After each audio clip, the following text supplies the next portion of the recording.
Let's hear now from the DUP. Arlene Foster is with me.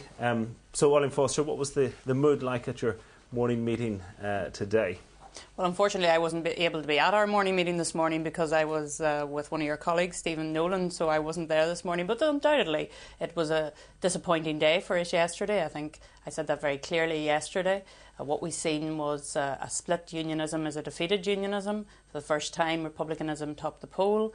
And whilst it has been a disappointing day, it has also been a good day insofar as we now have a DUP EP, which we didn't have going into it. It was hard to notice that yesterday because she wasn't around to be interviewed despite winning a seat. It's the first time I've ever seen a winning candidate leg it from the count.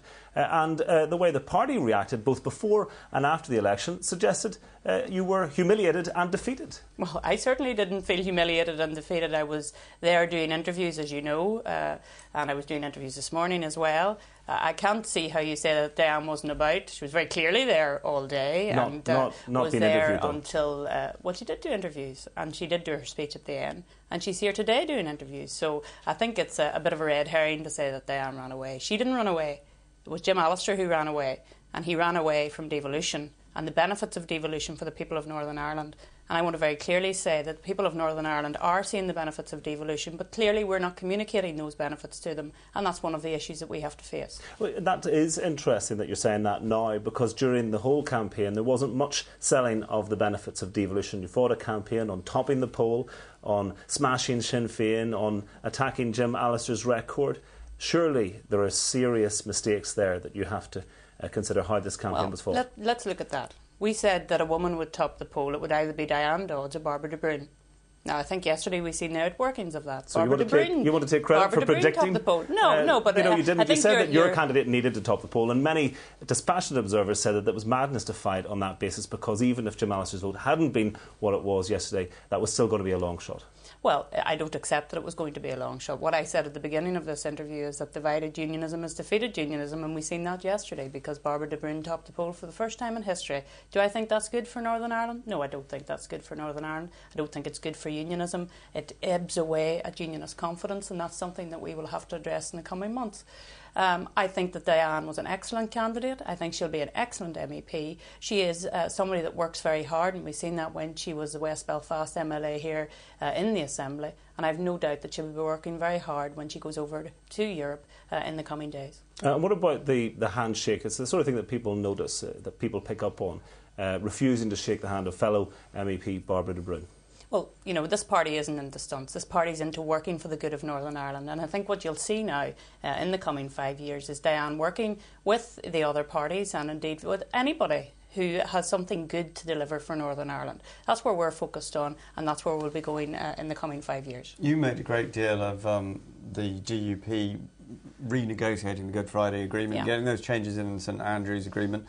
What about that change that you put in which allows Sinn Féin, if they're the largest party in the next Assembly elections, even if they're not the largest designation, to still be First Minister?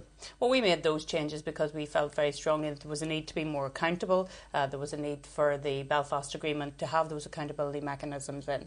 I can't envisage the day when Martin McGuinness, indeed I was asked about this morning, it would be a most uncomfortable day. And this, I think, is a warning sign to those unionists who didn't vote for whatever reason.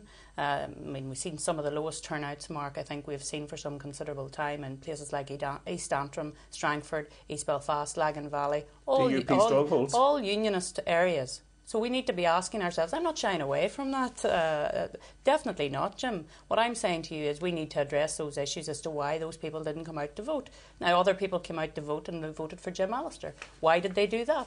I think there's a number of reasons why they did that. There's not just one reason about devolution, which he is obviously focusing on at the minute. There's also areas in relation to MPs' expenses, which we're addressing. There's issues around double jobbing, which we're addressing. And I think you'll see us addressing those very effectively in the coming days. But you negotiated that change that has laid the groundwork for Sinn Féin potentially to be First Minister, because under the old sort of Trimble-Mallon scheme, it was a team that put themselves forward, and so the largest designation could have insisted on being First Minister. So it's been the St Andrews Agreement on which you are going to be hoisted. But we're now in the hypothetical situation. I think you'll accept that, Mark. Well, it's less hypothetical after yesterday's election, isn't it? Well, it's not. And I mean, I think, and I do want to make this point very strongly, 5 times Dr Paisley topped the poll in Europe. Well, during those years, and I know this very well, the Ulster Unionist Party had 10 MPs at Westminster, so that doesn't transfer into Westminster elections. It doesn't transfer into Assembly elections. And I think you'll see that in the coming months. OK, you said you're going to tackle the issue of double jobbing. Of course, that is why we're now hearing speculation about a reshuffle. No, it's not. No, it's not why we're hearing speculation about a reshuffle. The two things surely are connected. No, when will you give us some news? No, they're not connected, and you know that we've already had a reshuffle.